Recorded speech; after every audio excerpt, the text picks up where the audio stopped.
एक जो है फॉर्म की वैलिडेशन क्लाइंट एंड पे होती है, एक सर्वर एंड पे होती है। फ़र्क क्या होता है? फ़र्क ये है, फॉर्म पे इनपुट आमतौर पे यूज़ होता है फॉर्म इनपुट के लिए कि आपके पास जो है कलेक्शन ऑफ फील्ड्स होती हैं। आप उन फील्ड से जो है वो क्या करते हैं कि इंफॉर्मेशन सेंड करते हैं किसको, सर्वर को। लेकिन सर्वर पे भेजने से पहले आप उसको वैलिडेट करते हैं कि जो इनपुट यूज़र ने दी है वो अप टू दी मार्क है, वैलिड है, इंफॉर्मेटिव है या नहीं, गलत तो नहीं दे दी। जी मतलब सर। डेट ऑफ बर्थ है, उसने वहाँ पे डेट ऑफ बर्थ की जो है कुछ और दे दिया है, CNSI गलत फॉर्मेट में दे दिया है, ईमेल जो है वो अप टू दी जो है वो फॉर्मेट नहीं दिया। जब इस तरह की जब सूरत हाल होती है, जब इस तरह की सूरत हाल होती है तो फिर आप क्या करते हैं कि वे इंफॉर्मेशन को वे उसको जो है इसकी जो है इंफॉर्मेशन जो है आप क्या करते हैं। अब दो तरीके होते हैं। एक तरीका यह है कि यूज़र ने इंफॉर्मेशन प्लेस की, आप उसको सर्वर पे सेंड करने से पहले, सर्वर पे सेंड करने से पहले उसको चेक कर ले। तो सर्वर पे सेंड करने से जी पहले जो चेकिंग होती है उसको कहते हैं क्लाइंट एंड की जो है वैलिडेशन, ठीक है। और जी उससे सर। नेटवर्क के ऊपर लोड कम पड़ता है, नेटवर्क के ऊपर लोड कम है। दूसरी सूरत ये होती है कि आप इंफॉर्मेशन को सर्वर पे भेज दे, सर्वर फिर चेक करे और फिर वो कहे जी गलत है और फिर गलत का मैसेज वहाँ से आए, तो वो जो है वो हमारे पास वो इंफॉर्मेशन क्या हो सकती है। अब इस पे डिपेंड करता है, ये वैलिडेशन की सूरत में भी है और भी सूरत होती है। स्क्रिप्टिंग जो है, यानी ये बेसिकली ये स्क्रिप्टिंग की टाइप हो गई कि क्लाइंट साइड स्क्रिप्टिंग और सर्वर साइड स्क्रिप्टिंग। अब जैसे आप गूगल पे जी सर। कोई चीज़ सर्च करते हैं, अगर वो वाला काम, सर्चिंग का काम, आप उसको कहें गूगल का कि भाई अपना सारे सर्वर का डाटा हमें डाउनलोड कराओ, फिर हम इस पे क्यूरी चलाएंगे और फिर हम रिजल्ट निकालेंगे, तो ये तो बेवकूफ़ाना काम होगा। तो यहाँ पे जो है वो क्लाइंट साइड जो है बेहतर है कि आप यहाँ से सिर्फ सर्चिंग क्राइटेरिया सर्वर को सेंड कर दें, सर्वर अपने पास जो डाटा है उसमें से सर्च करके आपसे रेलेवेंट रिजल्ट वापस आपको सेंड कर दे। तो यानी ये दोनों चीज़ें ही इफेक्टिव है। आप ये नहीं कह सकते कि सर्वर साइड स्क्रिप्टिंग अच्छी है या क्लाइंट साइड। तो ये डिपेंड करता है कि जिस तरह का सिनेरियो है उस तरह की फिर आप उस एंड की जो है स्क्रिप्टिंग यूज़ करते हैं। ठीक हो गया जी। जी सर। अच्छा, तो वैलिडेशन के लिए जो आमतौर पे है वो क्लाइंट साइड पे जो है हम इस चीज़ को वैलिडेट कर लेते हैं। अब इस वैलिडेट को करने के लिए, जैसे अब यहाँ पे एक कोड है, ये चेक कर रहा है कि आप, जैसे ये है, इसको भी ये चेक कर रहा है कि अगर आप इसको एम्प्टी छोड़ते हैं तो ये मैसेज दे देते हैं, name must be filled out. अब इसमें क्या जी हुआ, सर। ये इसको कैसे चेक कर रहा है, यहाँ पे फॉर्म है, ये जो यहाँ पे लिखा हुआ आ रहा है फॉर्म एक्शन वगैरह, इसके ऊपर हमने क्या किया, ये जो टेक्स्ट बॉक्स है इसका नाम क्या है, एफ नेम रखा हुआ है और सबमिट का बटन जी वैल्यू सर। है। तो यहाँ पे हमने इसकी एक्शन में क्या कहा है कि जब ये सबमिट हो तो रिटर्न वैलिडेट फॉर्म, हमने इस पे ये क्या कहा कि ये फंक्शन कॉल करे और वो जो वैल्यू सेंड करे ट्रू या फॉल्स की सूरत में उसको रिटर्न करके इसको ऑन सबमिट में मिल जाए। जी सर। तो रिटर्न का मतलब ये है कि अगर आप कुछ रिटर्न करते हैं तो अब जैसे यहाँ पे है, इस सूरत में क्या होता है, फॉल्स रिटर्न होता है और ये चीज़ आपके पास आ जाए तो ये अगले पेज पे नहीं जाता, इसी पेज पे रहता है। लेकिन अगर आप वैल्यू दे देते हैं, मतलब आपने कुछ भी वैल्यू दे दी, तो ये नेक्स्ट पेज पे आ जाता है। वो कौन से पेज पे आता है, ये जो एक्शन पेज डॉट PHP है, इस पेज पे चला जाता है और आपकी इन्फॉर्मेशन को आगे सेंड कर देता है। ठीक है। अब जी इसमें सर। चेकिंग कैसे की है, यहाँ से आपने फंक्शन कॉल किया वैलिड फॉर्म का, वो ये वाला वैलिड फॉर्म का फंक्शन कॉल हो गया और इसमें उसने चेक किया document dot forms.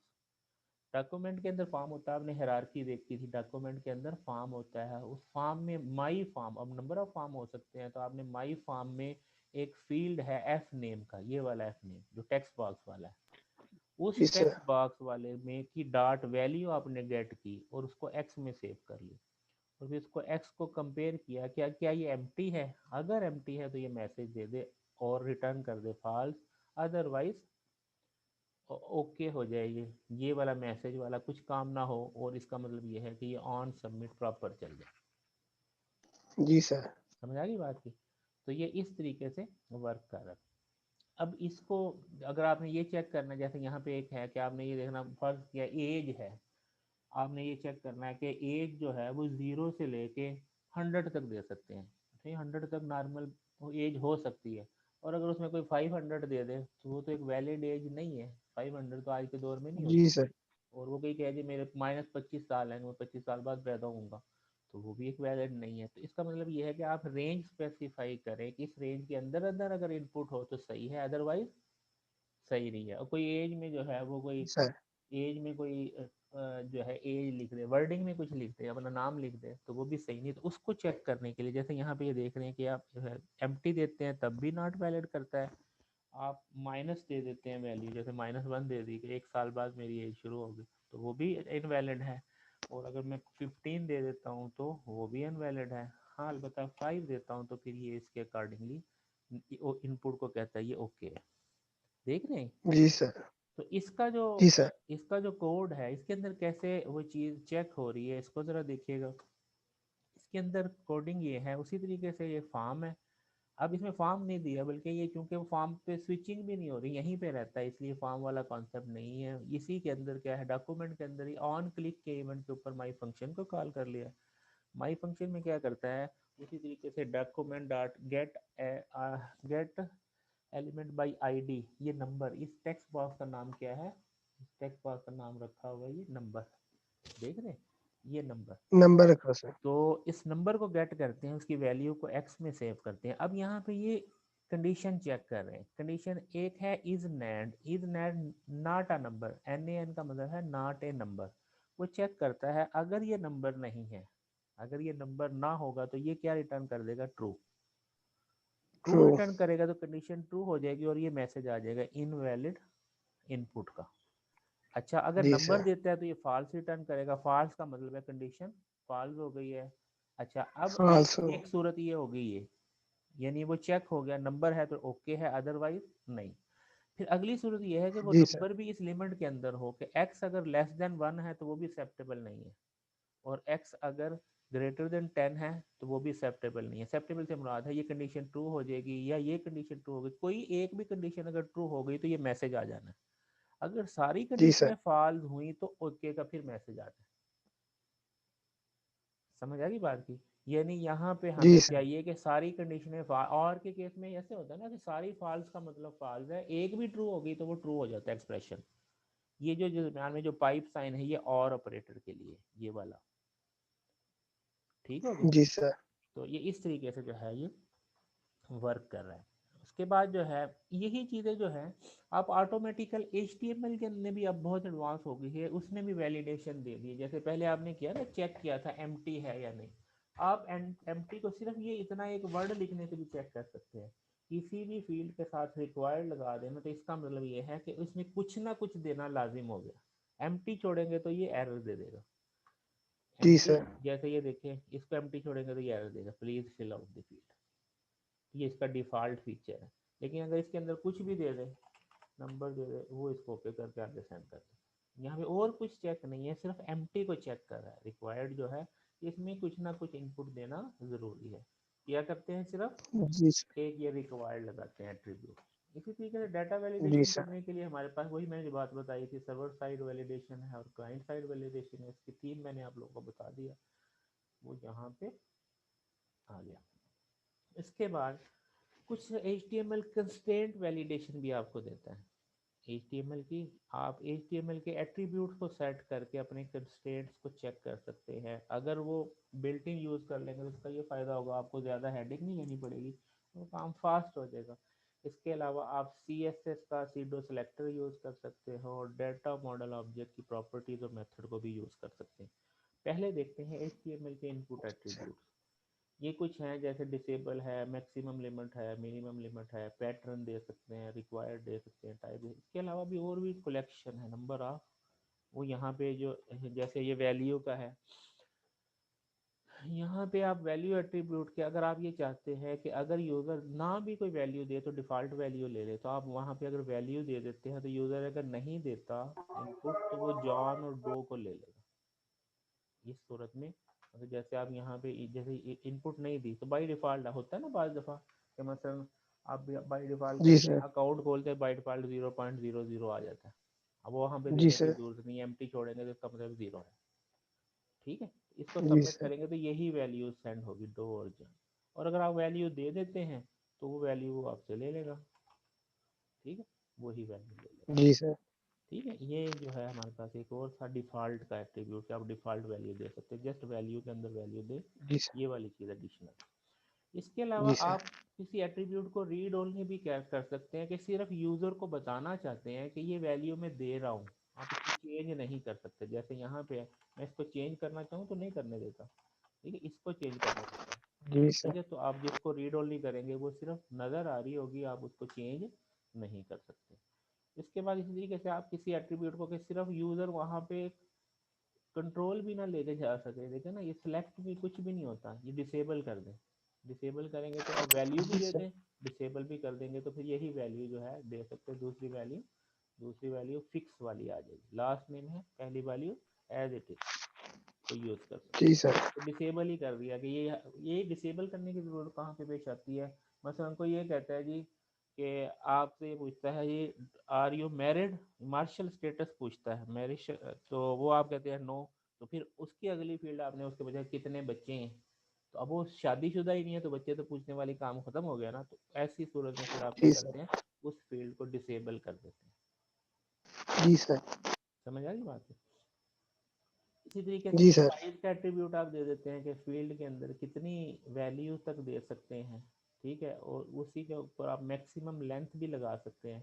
Maximum length में कि जैसे आपने ये 4 दिया है, मैक्सिमम आपने कहा जी मैक्स साइज इसका 4 है, मैक्सिमम लेंथ भी 4 है, जी इससे सर। बड़े वैल्यू लेगा ही नहीं। मतलब इसके ऊपर मैं दे देता हूँ, आगे जा ही नहीं रहा, मैं इनपुट कर रहा हूँ लेकिन वो ले नहीं रहा, इससे बड़ी जी सर। वैल्यू वो नहीं है, तो आप लिमिट भी सेट कर सकते हैं। ये भी इसका बिल्ट इन फीचर है। अभी बिल्ट इन एट्रीब्यूट जैसे मिनिमम मैक्सिमम आप सेट कर सकते हैं। फिर मल्टीपल जी एट्रीब्यूट सर। जैसे फाइल है, आप मल्टीपल फाइल सेलेक्ट करवाना चाहते हैं, इनपुट तो ली है ना, मतलब इसको चलाते हैं, वही कहते जी हैं सर। जैसे को ब्राउज करके कोई फाइल दो, आप ये सिलेक्ट करते हो, 2 फाइल, 2 करते हो, 3 करते हो, तो इसको सबमिट करते हो तो देखो ये वो फाइलें आ गई जो आपने सेलेक्ट की, जी सर। फायरफॉक्स की, दूसरी की, तीसरी की, जितनी सेलेक्ट की वो उतनी मल्टीपल में आ गई। उनको जी सर। कंकैटिनेट कर लेता है, file this one and so on. ठीक हो गया। तो ये मल्टीपल, फिर आप इसको लिए आपको क्या करना जी पड़ता सर। है, सिर्फ ये एक एट्रीब्यूट है मल्टीपल का, तो वो इनपुट मल्टीपल इनपुट आपसे ले लेगा। जी सर। इसके बाद आप पैटर्न दे सकते हैं, जैसे आपका पैटर्न के लिए आपको रेगुलर एक्सप्रेशन का पता होगा, आपने ऑटोमेटा पढ़ी है ना, ji sir. Theory of automata yes पढ़ी है। सर, पड़ी हुई। बिल्कुल, उसके यस अंदर सर। आता है रेगुलर एक्सप्रेशन, तो आप यहाँ पे रेगुलर एक्सप्रेशन भी दे सकते हैं। रेगुलर एक्सप्रेशन कुछ जो फेमस फेमस से हैं उनको जरा डिस्कस कर लेते हैं, कि मसलन यहाँ पे रेगुलर एक्सप्रेशन की यहाँ पे बल्कि वो ये आ गए, केस सेंसिटिविटी करना है तो आई करेंगे, जी करेंगे तो ये ग्लोबल करेगा, ये जैसे ये है, ये आपने कुछ इस तरह का पढ़ा होगा, ये ABC, इसका क्या मतलब है, find any of factor between the brackets. अब जैसे इसमें है कि इसके अंदर वापस चलते हैं, पहले आपको बात करें, find any of the character between the bracket, इसके अंदर कोई करेक्टर आ सकता है। ABC देने का मतलब है कि कोई करेक्टर आ सकता है, नंबर नहीं आ सकता। इसका मतलब है कि कोई नंबर आ सकता जी है, सर। करेक्टर नहीं आ सकता। इसमें क्या है, XRY कि any of the alternative separated by, मतलब सर। आप यहाँ पे लिख देते हैं, मतलब आप यहाँ पे लिख सकते हैं जी M लिख सकते हैं और F लिख सकते हैं, यानी मेल या फीमेल आ सकते हैं, शीमेल नहीं इसमें आ सकती, फर्ज किया, यानी दो ही ऑप्शन है, मैरिड या अनमैरिड की लगा लें तो इसका मतलब दो ही सिलेक्ट कर सकते हैं या दो ही लिख सकते हैं, इसके अलावा कुछ और नहीं लिखना है, या आप, ठीक है। तो यहाँ पे आप ऑप्शन देना चाहते हैं, आप इस तरीके से ऑप्शन दे सकते हैं। फिर ये डिजिट्स के लिए है, ये वाइट स्पेसेस के लिए है, ब्रेक के लिए है, फिर ये मैचिंग क्वांटिफायर है। इनको अगर आपने ये चेक करना तो यहाँ पे देख सकते हैं, जैसे पैटर्न डॉट टेस्ट, अब जैसे ये ई लगाया, इसमें कैसे there is an E in this thing the output of the code above will be true, इस सूरत में क्या होगा, ट्रू होगा। अच्छा, इसके अंदर से मैं ई की बजाय यहाँ पे जी भी है, ए भी है, ए है यहाँ पे, ए नहीं है, ये ए है, तो कोई ऐसा करेक्टर जो यहाँ पे नहीं, जी नहीं है, मैं इस पर क्या करता हूँ, इससे ये यहाँ पे एडिटिंग शायद ना करने दे, वहाँ पे इस पे जाके करना देगा, यहाँ पे मैं दे देता हूँ जेड को चेक कर लेता हूँ, यहाँ पे पैटर्न दिया होगा ना, जी सर। ये दिया, यहाँ पे मैंने क्या दे दिया, z दे दिया। अब z की सूरत में इसको रन किया तो ये फॉल्स दे दिया। ठीक है, z इसके अंदर कंटेन नहीं करता ना, तो किसी भी करेक्टर की या एक से ज़्यादा की भी कर सकते हैं। मसलन आपके पास ये स्ट्रिंग थी ना, इसको बल्कि यहाँ पे सर्च का क्राइटेरिया हमारे पास ये P01 डेमो, इसको मैं रिफ्रेश करता हूँ ताकि एक्चुअल आ जाए। तो ई इन दी नेक्स्ट पैराग्राफ, ये था ना बेस्ट, इसमें मैं THING कर लेता हूँ। इसको चेक कर लेते हैं कि ये है कि नहीं। THI, ठीक है, इसको चेक करते हैं तो ये ट्रू हो गया, ये इसके अंदर कंटेन करता है ना। ये पैटर्न चेंज करना है, इसमें थिंग है THI, तो THA कर दे तो द, तो फॉल्स हो गया। तो THA कहीं भी THA के, तो यानी आपने किसी स्पेशल स्ट्रिंग की अकरेंस चेक करनी हो तो आप इस तरीके से पैटर्न दे दे तो वो खुद ब खुद चेक करे। इसका मतलब ये है, यहाँ पे आप इसको भी चेक कर सकते हैं, मतलब ईमेल चेक करना है तो यहाँ पे आप @ साइन दे दे तो वो बता देगा इसमें @ साइन है या नहीं, फॉल्स कर देगा। ठीक है, और यहाँ पे अगर आप @ दे दे और यहाँ पे मैं @ दे देता हूँ तो ये इसको क्या कहेगा, यस ट्रू हो गया। इसका मतलब @ और डॉट को चेक कर लें तो ईमेल का आपका पैटर्न बन जाएगा।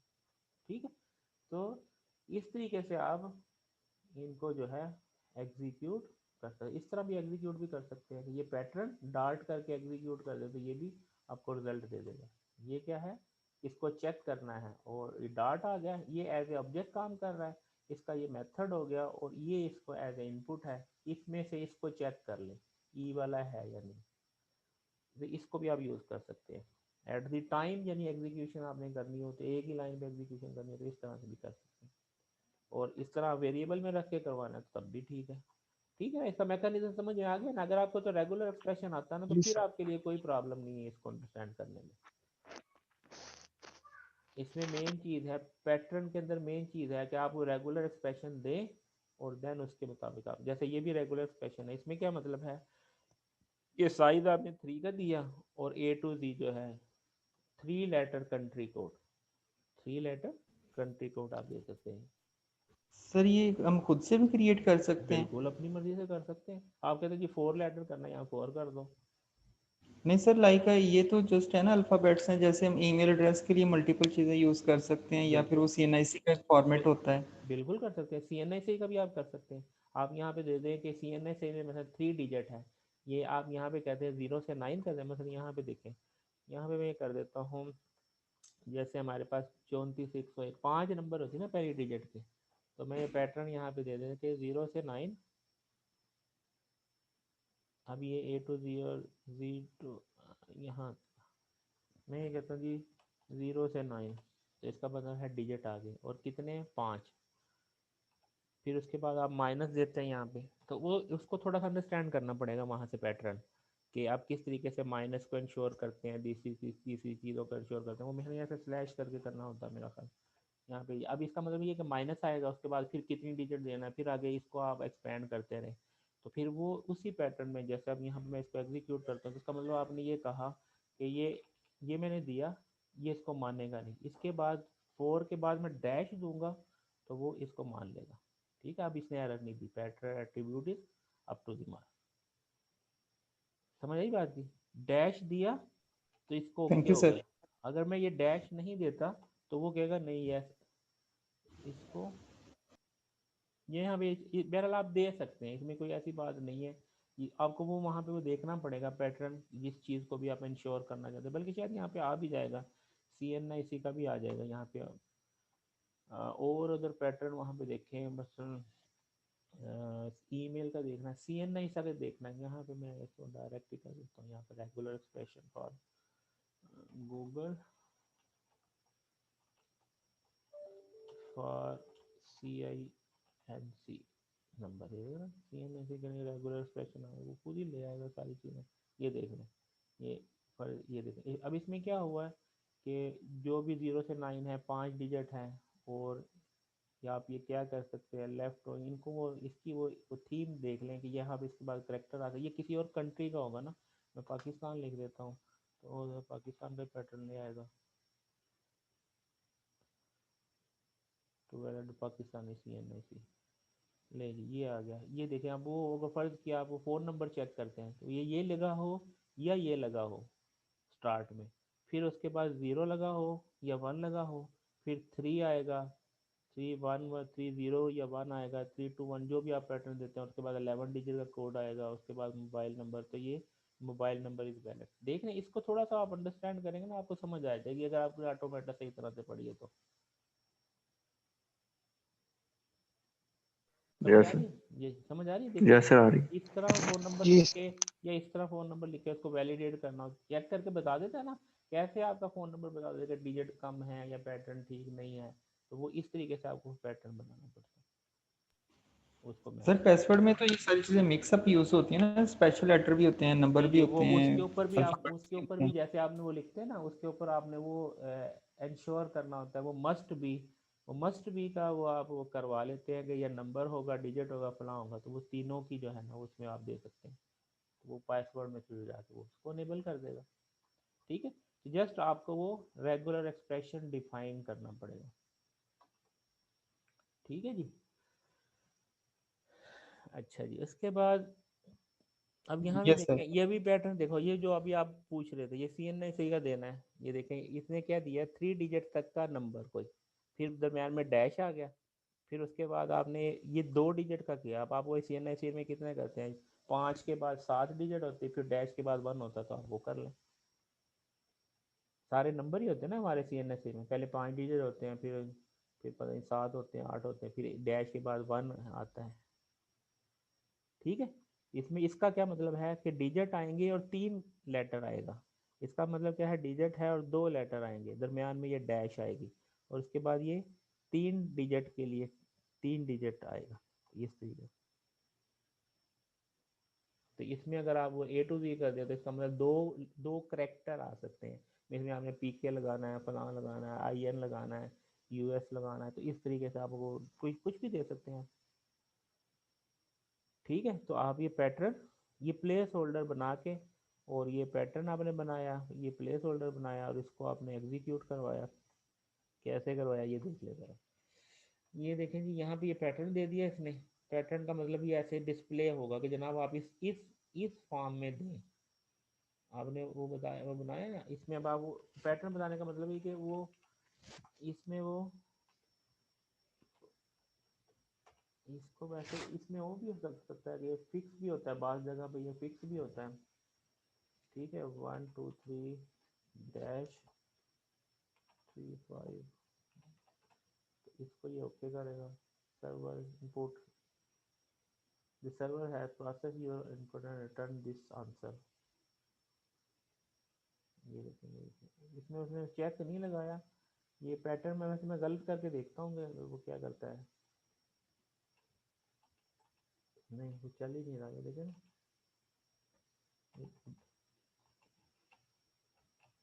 अब इसमें करते हैं तो ये दे देगा, please match the required format. ठीक है, तो वो फॉर्मेट के अकॉर्डिंगली ही लेगा। तो आपने ये पैटर्न बना दिया। यहाँ पे आप साथ में वो प्लेस होल्डर भी बता देते हैं कि इस तरह की वैल्यू आनी है, डैश वगैरह देते हैं। ठीक है जी। सर वो एक बात पूछनी थी। जी जी। सर वो मिड 14 से हो रहे हैं। हाँ जी, वो जो शुरू में अनाउंसमेंट हुई थी वो तो 14 की थी।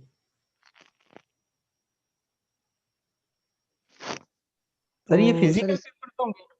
अभी तक कोई ऐसी इंस्ट्रक्शन नहीं आई बच्चे, आएगी तो फिर बताएगा आपको। वैसे सर एक्सपेक्टेड क्या, ऑनलाइन या फिजिकल? अचानक ऑर्डर आना है, ये कर लें, आप तैयार रहे। सर वो दिन तो बहुत थोड़े रह गए हैं। तो फिर तैयारी करें फिर। जी सर वो तो कर रहे हैं। आप बस तैयारी जारी रखें, अचानक उन्होंने कहना कि ये कर दे। अभी हम भी जो है ना वो पढ़ाई जा रहे हैं, जैसे ही कोई ऑर्डर आ रहा है वैसे ही जो है ना आप लोगों को बताना जी ये कर लें। ठीक है जी, इसके बाद जो है स्टेप एट्रीब्यूट है। स्टेप एट्रीब्यूट में क्या है, legal number interval from N input full. आपने स्टेप 3 दिया, तो जैसे यहाँ पे पॉइंट है स्टेप 3 दिया, this attribute can be use together with the max and min attribute to create range of legal value. Maximum value दे दें और the attribute work with the following input type number range date determine local month time। जैसे आप करते हैं ना constraint देना चाहते हैं कि आप यूजर से पूछें अच्छा जी मतलब मैं एक बनाना चाहता हूँ, एक फॉर्म बनाया, स्टूडेंट से पूछा हाँ भाई ये इस महीने में मैंने सब लोगों से प्रेजेंटेशन लेनी है तो आप अपनी डेट ना मुझे सेंड कर दें, तो वहाँ पे मैं मिनिमम और मैक्सिमम लगा दूंगा, यहाँ से मैं इस डेट से पहले नहीं ले सकता, इस डेट के बाद नहीं ले सकता। तो अब वो आप जब भी within the range date देंगे तो तभी लेगा, अदरवाइज नहीं लेगा। तो इस तरह की सूरत हाल में आप इस तरह की ये चीज़ दे सकते हैं, मिनिमम मैक्सिमम रेंज। ठीक है जी।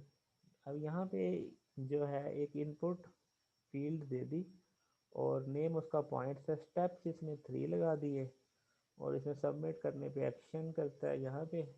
अब यहाँ पे जो रेंज है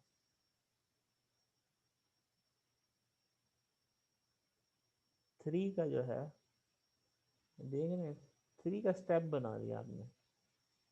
खैर ये तो डिफरेंट है, इसमें स्टेप बनाने वाला ये है कि आपके पास जो है एक इनपुट फील्ड और स्टेप में अगर 5 का दे देंगे तो वो 5 की जंप करेगा। अब ये देखें -5 -10 यहाँ पे करेंगे तो इस तरीके से जो है इसमें टाइप नंबर दे दी, टाइप अगर डेट दे दें, डेट चलता है यही।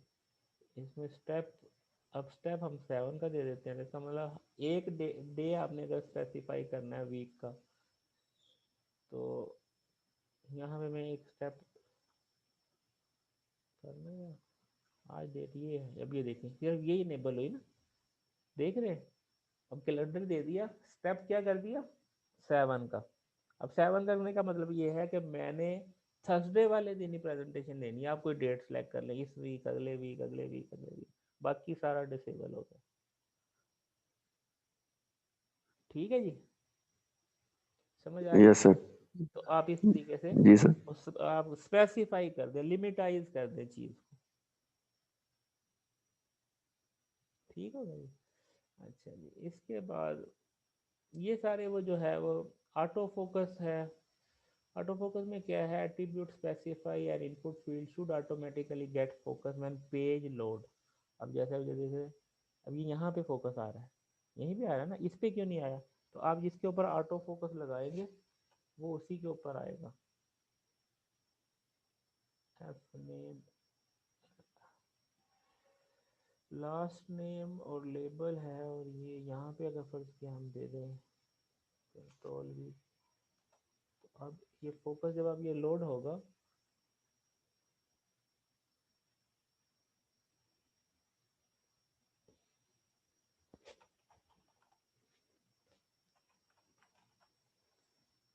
लिया नहीं इसको, बल्कि रिफ्रेश करते हैं, इसको रन किया तो ये यहाँ पे आया। अच्छा ये रन करने पे नहीं आ रहा है, लोड करने पे आ रहा है, ये देखिए ये लोड किया।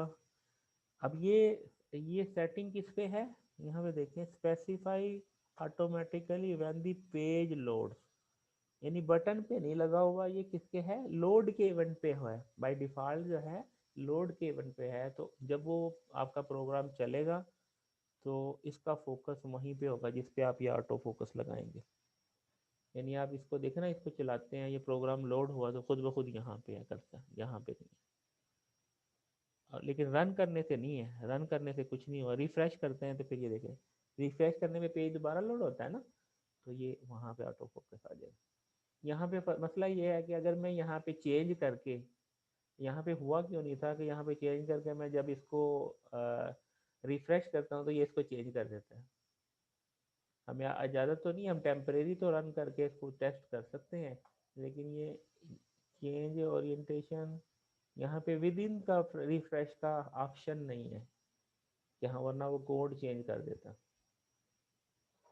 ठीक है जी, तो ये आपके पास था। इस तरह हाइट और विड्थ एट्रीब्यूट हैं, लिस्ट एट्रीब्यूट हैं, इनको आप देखिएगा। ऑटो कंप्लीट का है, ऑटो कंप्लीट का आपको देखा है ऑप्शन देता है, मतलब मैं फर्स्ट नेम में मैं लिखता हूँ, एक दफ़ा चलाना पड़ेगा मोहम्मद यूनस, मैंने ये किया, और बल्कि इसको यहाँ पे ले आए, abc@hotmail.com, ये कर लिया मैंने, इसको एक मतलब सबमिट कर दिया और इसको मैंने दोबारा रन किया। अब मैं जैसे ही एम लिखूंगा तो ये ऑप्शन दे रहा है, ये जो दे रहा है ना खुद ब खुद, और यहाँ पे मैं करता हूँ तो ये खुद ब खुद दे रहा है।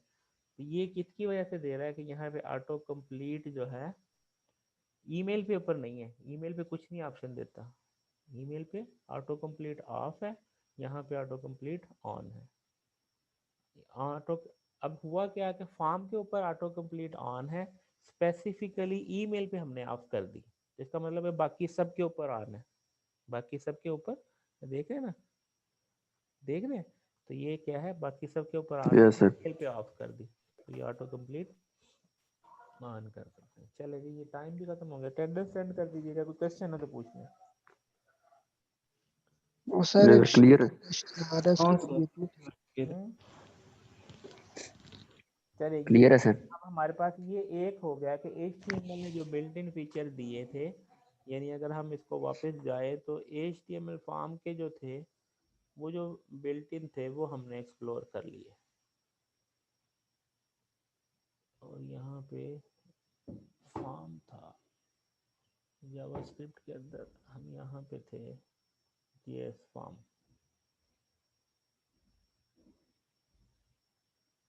चलिए किधर गया ऑब्जेक्ट, ये था। तो यहाँ पे हमने इस चीज़ को देखा डाटा वैलिडेशन के लिए, पहली चीज़ देखा HTML कंस्ट्रेंट वैलिडेशन, ठीक है। ये वाली चीज़ें नेक्स्ट एक्सप्लोर करते हैं। ये इसमें ये था ना डबल टाइप रिक्वायर और वो ये चीज़ें, ये मैंने ओपन किया था। इसके बाद ये है, नेक्स्ट क्लास में देखते हैं सीडो क्लास क्या और इसकी चीज़ें, ठीक है जी। यहाँ तक ही क्वेश्चन पूछ लें। यस सर जी सर। जी सर। चलो सेंड कर दीजिएगा। ओके सर, अल्लाह हाफिज़। अल्लाह हाफिज़। अल्लाह हाफिज़ सर। अल्लाह हाफिज़ सर।